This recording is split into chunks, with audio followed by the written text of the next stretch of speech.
screen. We've talked about the split screen in the country right now. The American people are wise. Ronald Reagan used to remind us you can trust the American people, and we do. And they can see the facts here. They see that President Trump and the Republican Party are delivering real positive results for the American people, delivering on our promises. We passed the Working Families Tax Cut, which is the largest middle-class tax cut in American history.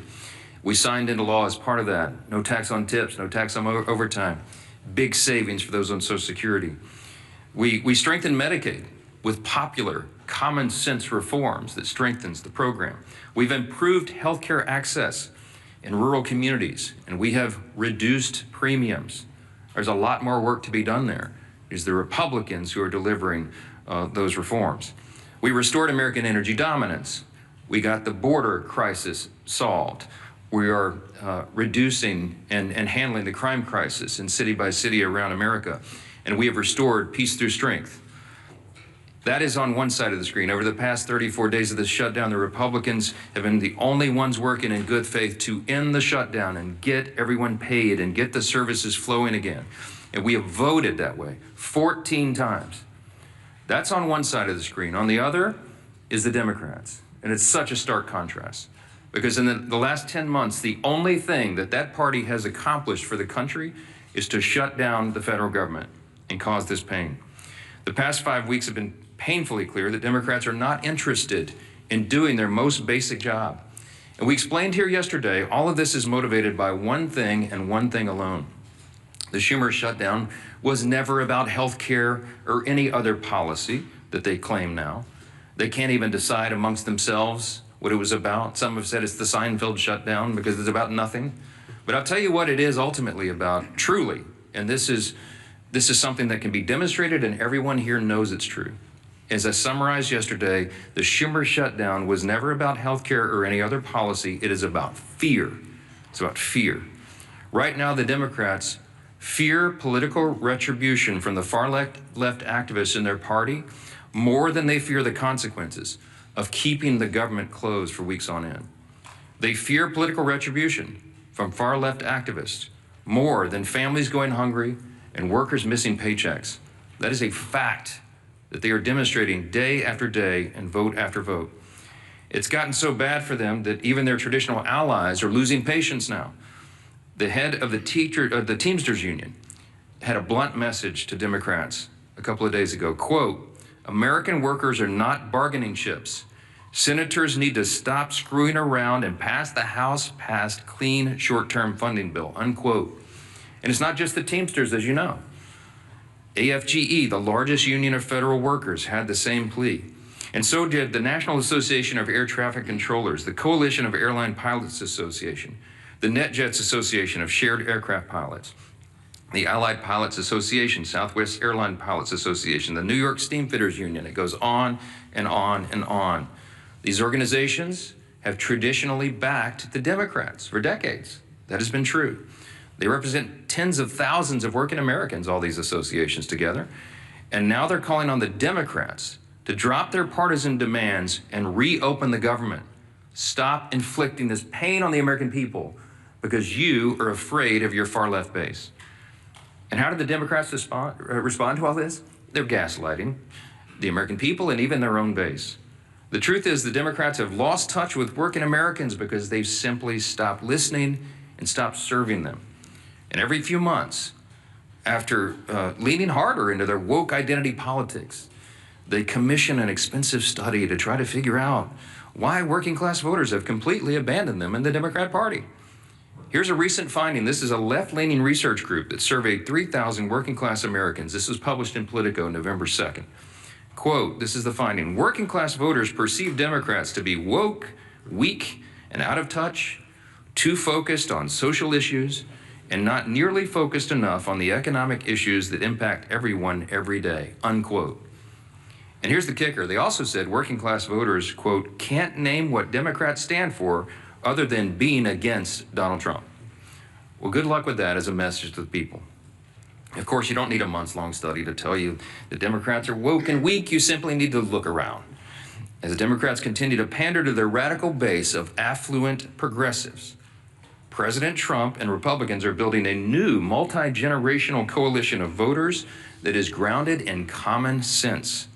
Since November 2024, Republicans have welcomed record numbers of Hispanic and Latino voters, Black and African American voters, Jewish voters, union workers, young people, all these different segments of the population, and they came in large numbers.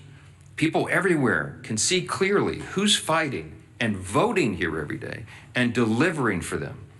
And I'll say this clearly to every hardworking American in any place who's missed a paycheck, anyone who has been made to suffer because the services, the health services you rely upon, or the food and nutrition supplement for your family, anyone who is hurting, you have a home in the Republican Party. You have people here who are elected by their constituents to come and do their job, and they do it. They're voting to support you, to make these programs available, to ensure that the people in need have them. And the Democrats, by stark contrast, are doing the exact opposite. With federal workers entering their 5th week without a full paycheck, Democrats ought to be taking a hard look in the mirror. Will they continue to bend the knee to their radicals who run their party? Or will Democrats finally do something to serve the working Americans they abandoned long ago? If we said here all along and every day, we come in and tell you the same thing. Democrats made the deliberate choice to shut down the government. And only Democrats can put an end to this madness by making the deliberate choice now to reopen the government. Today is a big election day. In these blue states, we certainly hope for a surprise, but I mean, it won't be a big surprise if the front runners, the Democrats, the radicals, win some of these elections. We're watching New York City very closely, as you all know, and so is Chuck Schumer and Hakeem Jeffries. And they're terrified the Marxists are taking over their party, and the evidence today may show that that is true. Now, until Democrats decide to do the right thing, we expect working Americans to continue to flee the Democrat Party and find a home with the Republicans, and we welcome them with open arms, and we'll keep fighting for them every day. And one of the people who is fighting every day and doing an extraordinary job in the cabinet of this administration, this historic administration, that has accomplished more in the first 9-10 months of an administration or Congress than arguably any in history. We have our former colleague and our dear friend who's on the side of American workers, and we'll address that today, Labor Secretary Lori Chavez de Reamer. We're happy to have you. Madam Secretary. Well, thank you, Speaker Johnson, and it's certainly an honor to be here at the Capitol on behalf of this administration and this president. Speaker Johnson, I want to say thank you to you and my former colleagues. House Republicans did their job more than 5 weeks ago by voting for this continuing resolution. How do I know this? Because I did the same thing 5 different times when I was a member of the House.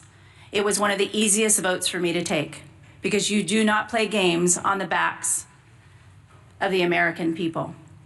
It's the fundamental tenet that they elect you to do, and that is to keep the government open. That's exactly what I did. And now Democrats are not choosing to represent their constituents and the American people.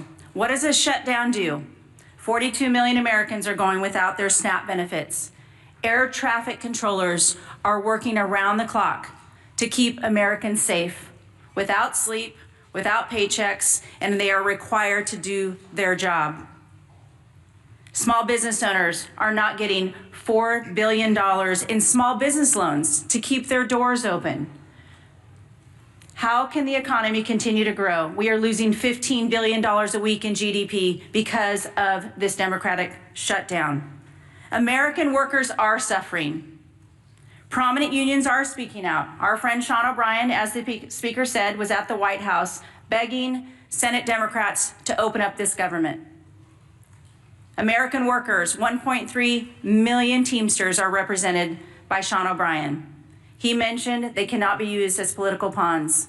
But you know who's being used as political pawns? The Teamsters by these Democrats. Because they will go to the Teamsters and they will ask them for something, and now they're not going to answer that call. They are begging them to open up this government to grow this economy.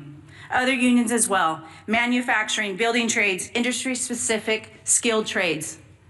It's the workforce that I represent as the Labor Secretary. Every single day we show up to make sure that they have the tools that they need. We have sent out over $86 million to our respective states in order to upskill and reskill the American workforce. The future of the American economy is on my shoulders, on this administration's shoulders, and the Democrats have stopped all the momentum that we have put in the last 9 months. Registered apprenticeships, the future workforce. Not only are we hurting the current workforce, it's the future workforce. We are trying to educate our young people. We're trying to register 1 million active apprentices across this country. We had almost 250,000 registered, and now that has come to a screeching halt. We're trying to educate our young Americans on AI. Pilot approaches for workforce challenges in AI, the uncertainty. American workers deserve to know that they are going to have a job in this country, and the Democrats have chosen to play those political games. But many of our efforts have been stopped. 13 times they had an opportunity to say yes, just like I did, just like my colleagues have done. Enough is enough. President Trump has done his job.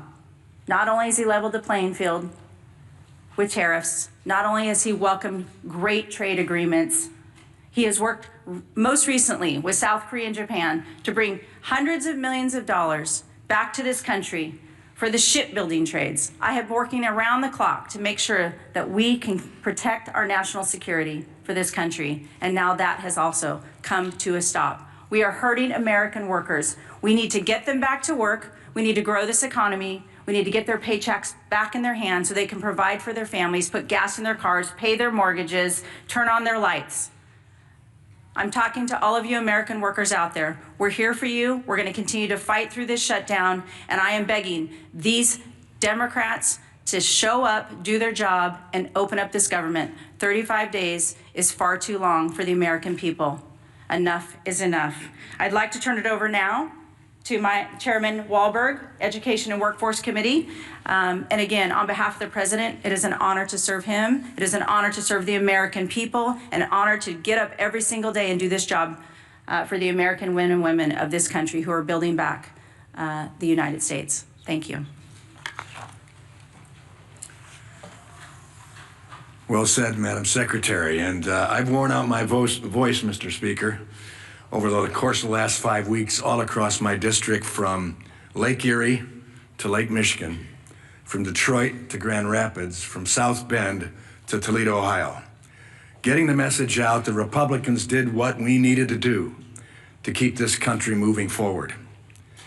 We were willing to negotiate on everything and anything, but do it in a way that doesn't have a punitive impact upon the citizens we are so privileged to serve.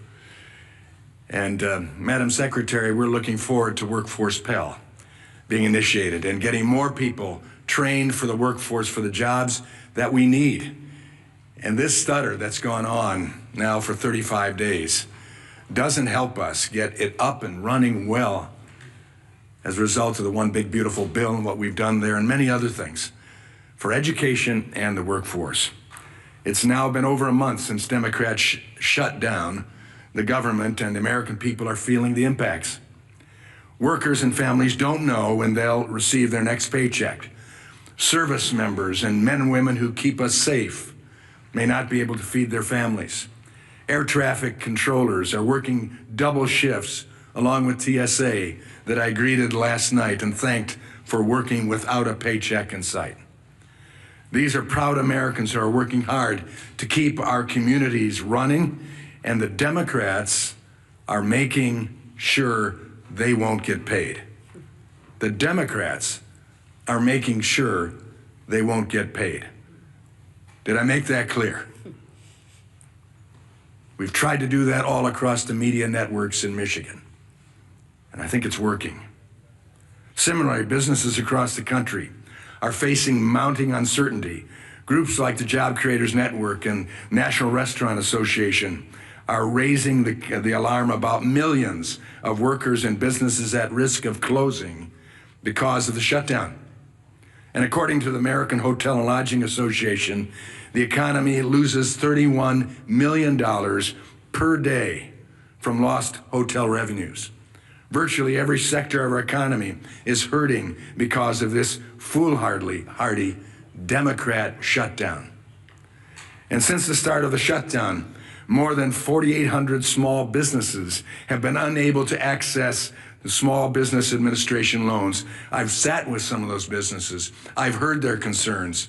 I've heard their desires to expand their business, but they can't get the applications filled out, further restricting businesses' ability to grow, potentially forcing others to close permanently.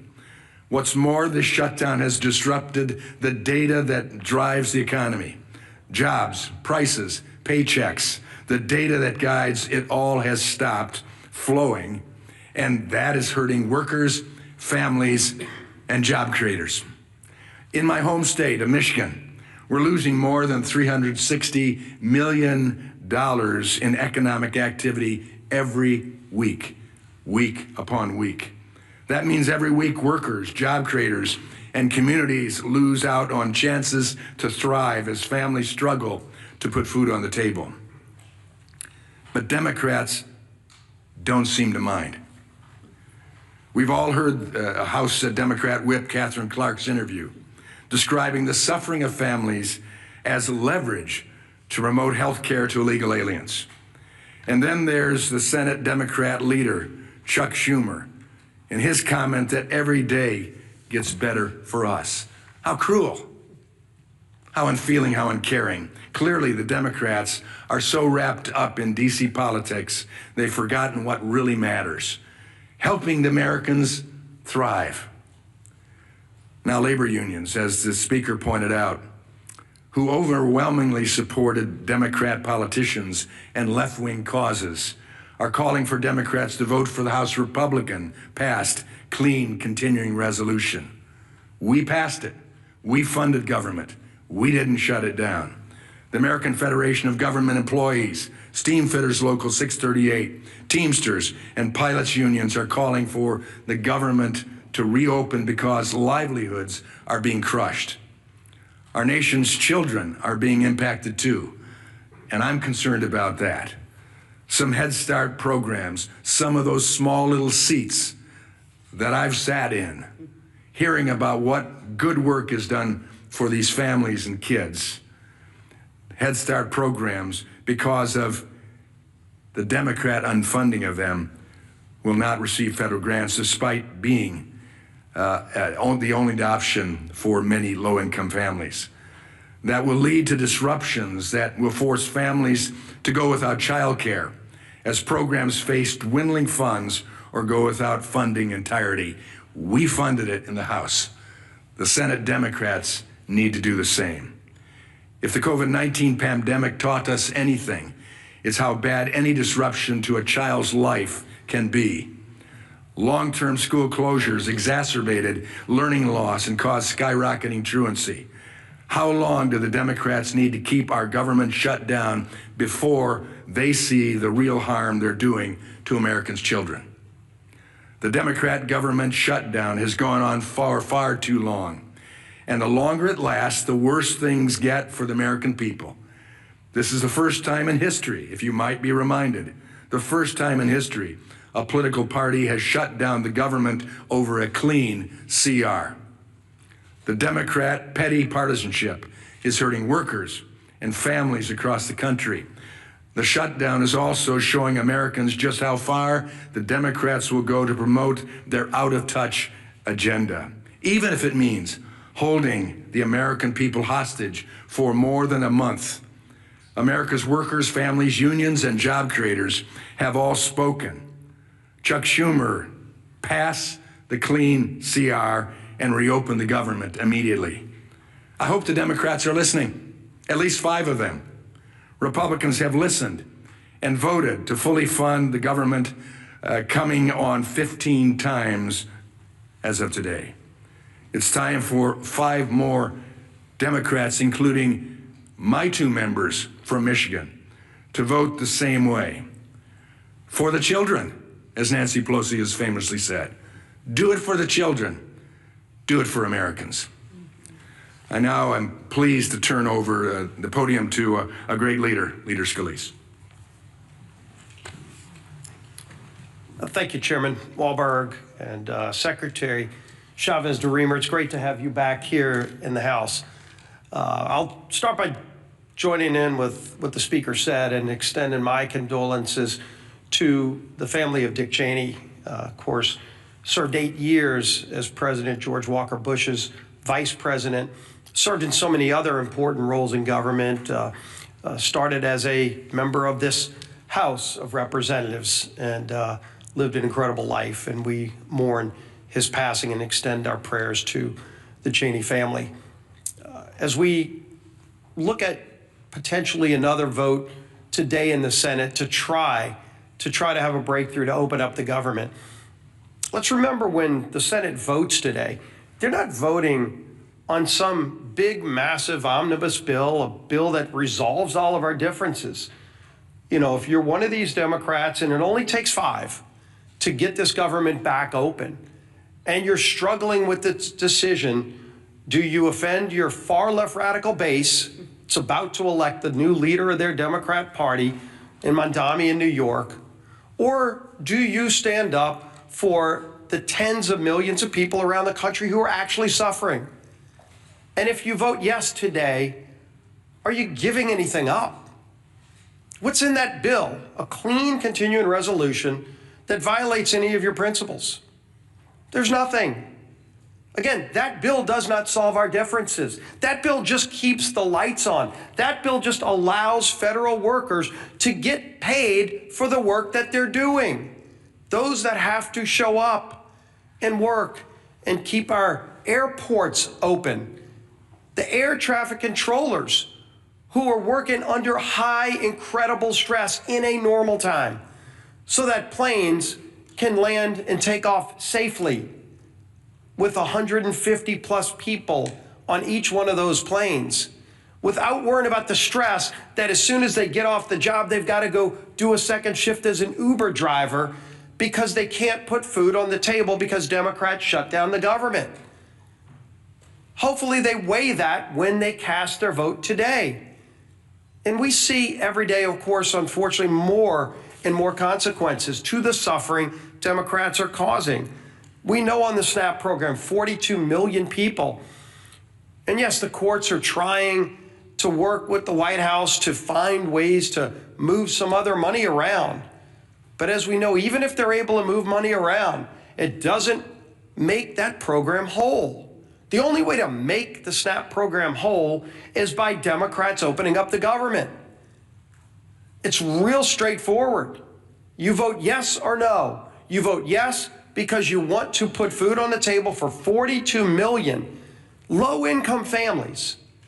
But if you vote no, maybe because you're afraid of some radicals in Portland or San Francisco or New York City, when you vote no, you are taking food off the table for 42 million low-income people, the least among us who need that help. 6.7 million going without the Women, Infant, and Children program funding. WIC program is really, really important, again, to very low-income people who need that help. Democrats have no problem shutting off that funding, causing that suffering, and to use their term, because they think they're getting some kind of leverage. We still don't know what the leverage is for. They're trying to leverage the American people, and they can't even articulate what it is they want. Yeah, $1.5 trillion wish list of crazy items like free health care for illegals, gutting a rural health care fund. Is that really the leverage they want to use the American people for, and deny the WIC funding? 2 million people in the military, 2 million service members going without pay. What do they say to them? Oh, gee whiz, they were so afraid of Mondami in New York that they couldn't vote to pay our men and women in uniform who are keeping our country safe, risking their lives, while their families are wondering if they're going to be able to put food on the table. What a profile in courage. It's gutless. 700,000 federal employees without pay, 670,000 federal workers furloughed, 5.9 million households at risk of losing their home heating services under the HEAT program. You know, we had Secretary Chavez DeRemer talk about opportunities for young people that just want to learn through apprentice programs to get their start in life. so that they can go and get a skill, a trade, maybe start their own small business. That's not going to happen while the government's shut down. And if those Democrats vote no again today, ask them to articulate why. What's their answer to those young people? Some 19, 18-year-old kid who just wants to go learn electrical skills, but won't be able to because, why? Because Democrats want to use him as leverage in some game that they can't even explain. And then, of course, we all know all the different groups that have come out over and over. They've not said, let's pass some big sweeping omnibus bill. They've just said, pass the clean CR that the House passed over a month ago. The National Air Traffic Controllers Association, American Federation of Government Employees, Teamsters, Coalition of Airline Pilots Association, Airline Pilots Association, NetJets Association of Shared Aircraft Pilots, Southwest Airline Pilots. Additionally, United Airlines, Delta Airlines, American Airlines, Southwest Airlines have all called for the same thing. It's for the Democrats in the Senate to pass the clean CR. The message couldn't be clear. Their mission can't be more direct. You just show up today and do your job and vote yes. Doesn't solve all of our differences. It just gives us a few more weeks to start negotiating our differences on so many things, but while not holding the American people hostage. End this madness, Democrats. Open up the government. Our whip, Tom Emmer.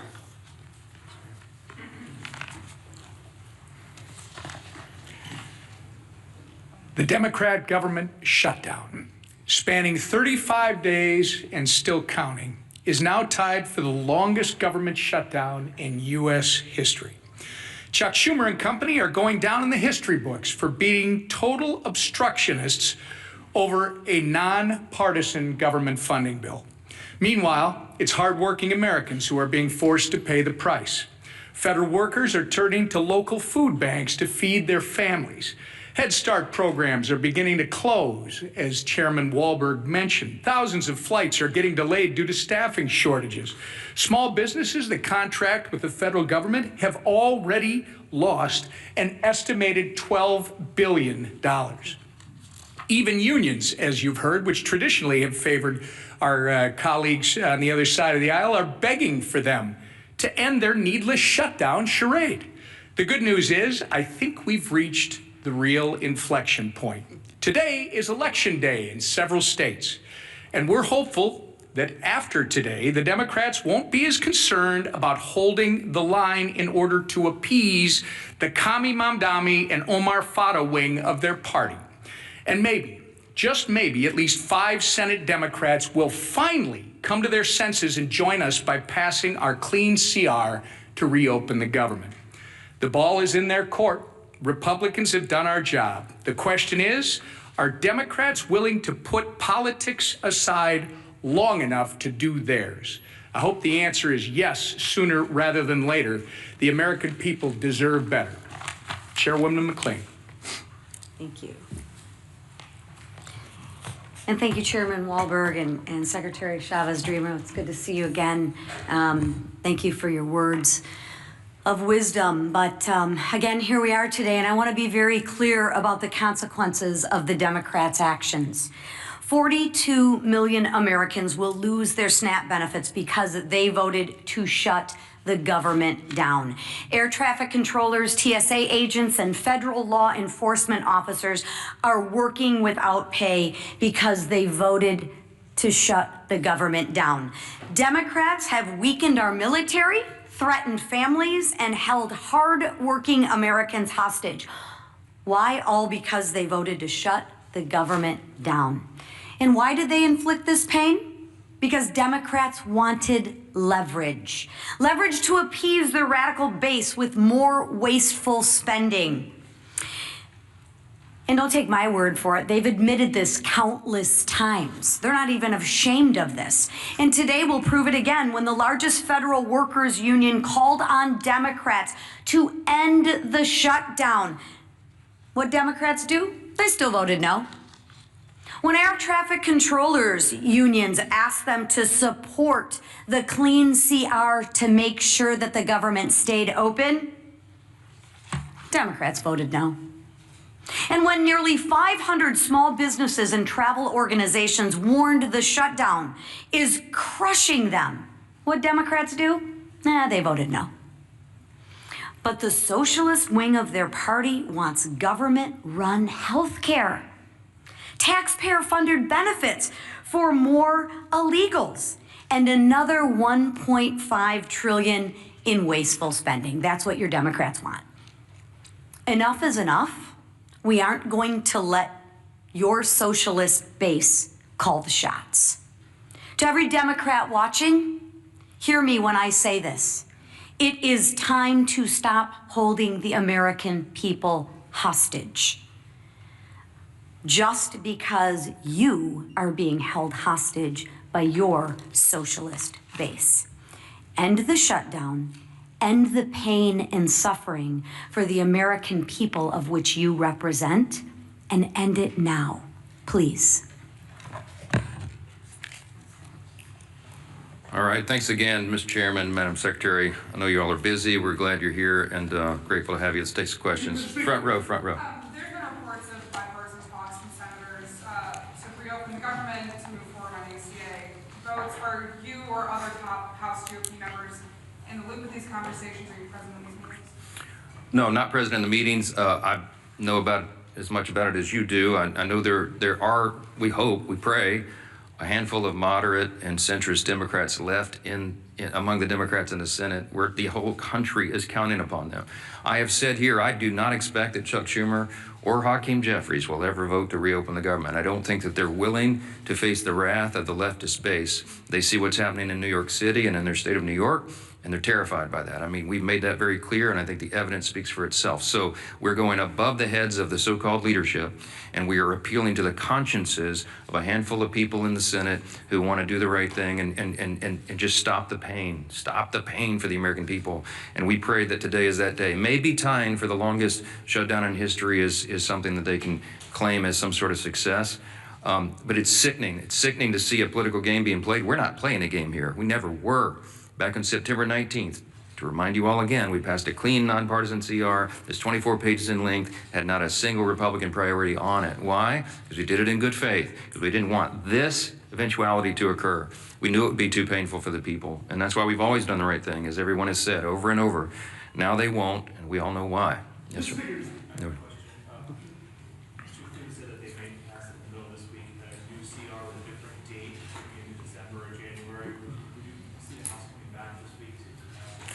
If the Senate passes something, of course, we'll come back. We're running out of clock. Obviously, we put 7 weeks on the clock. That was remember, the bipartisan arrangement that was made between Democrats and Republicans in the House and the Senate, in consultation with the Senate, bipartisan, bicameral agreement that they needed 7 more weeks on the clock. Because once we got to the end of the fiscal year, September 30th, there would be that much more time needed, they estimated, to finish the government funding appropriations process.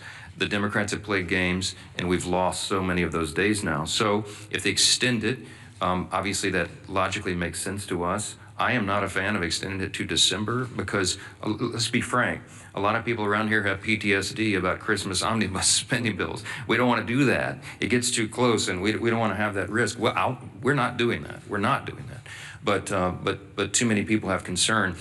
I think putting it into January makes sense, but we've got to obviously build consensus around that. There's some discussion about it. We'll see where it lands. I'm not sure. Scott, real quick. Yeah, Scott. Mr. Speaker, you referenced the passing of Dick Cheney earlier, who was arguably the most powerful vice president in our lifetimes. Obviously, he had a complicated relationship with President Trump in his later years, as did his entire family. But he served, I think, 3, maybe 4 presidents in the White House in some of the top roles. Do you have any personal reflections, or did you have any interactions with Cheney as you were sort of coming up in Republican politics in Louisiana? And do you think, are there any plans for him to lie in the state here at the Capitol where you serve? Well, this all, just was announced this morning, so there's not been any discussion about that yet. My interaction with him personally was limited when I was a freshman in Congress, and the 115th Congress came here in January 2017. One of my classmates was Liz Cheney, and we were in the same class. And I think I met her father for the first time with her personally. And of course, I was honored to meet him. At the time, everybody was aligned on the same page on everything. And I, admired what he had done in Republican politics to that point. And I meant what I said when I came up here and began this morning, that even when we have political differences with somebody later in life, you have to honor the sacrifices and the service they gave to their country. We certainly do that for the former vice president, and our prayers go out to the whole family. So, yeah. You talk about the split screen between the Democrats are doing it, what the Republicans are doing. What about the split screen about the fact that the Trump administration is administering only part of the SNAP program while President Trump is having a gathering party at Mar-a-Lago? I reject the premise of the question. Let me talk about SNAP. Okay. By the way, the president had an annual Halloween themed party every year at Mar-a-Lago. That's what he went back to, his obligatory tradition. I just discount what you're trying to do there. The SNAP benefit is a very important question.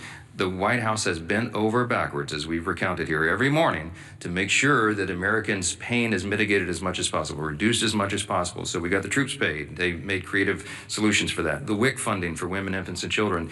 And SNAP came to a legal crossroads because the legal analysis said that you could not use the contingency fund if the underlying fund was not flowing. I've explained that into detail here multiple times. Two courts disagreed. So what did the president do? In good faith, showing again that he's willing to bend over backwards to help the American people when Democrats are not, he went to the court and said, fine, show me how to do it, because we don't see the path. And so the courts have ordered that. They filed a brief yesterday, or some response yesterday in the court, that they'll give as much as is there. Remember, the contingency fund only has roughly $5 billion, and it costs roughly $9 billion for a month of SNAP benefits. So I think the arrangement is they're going to give half, at least half, to everyone. But here's the problem: it's very complex, is that it's administered through the states, and you have to recalculate all the allocations and how the checks go out. It's not, you can't just flip a switch and do that.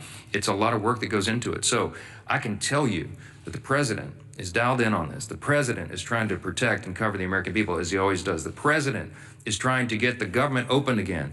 And the Republicans have voted 14 times to do it, and the Democrats have voted 14 times not to do it, to keep the government closed. That's the story. And I don't know why there's any confusion about this at all. They're going to do it again today. My prediction is the Democrats are going to vote for the 15th time to shut their government down, and they're going to look down their noses at the people who are struggling, who are suffering, can't put food on the table, who can't pay their bills because they're playing games over here.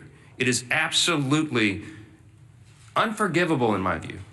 And I wish more of you would give them a tougher time. Yes, last one. Are you going to be LSU coach? A question for the Secretary, if I may. I'm just curious if you can kind of tell us what we know about how the shutdown has impacted the labor market. Obviously, with the Bureau of Labor Statistics folks being furloughed, I'm curious what we do know so far about how this has impacted the job market, and if we will really be able to get a full picture, or will it take the shutdown ending for us to be able to get a full picture?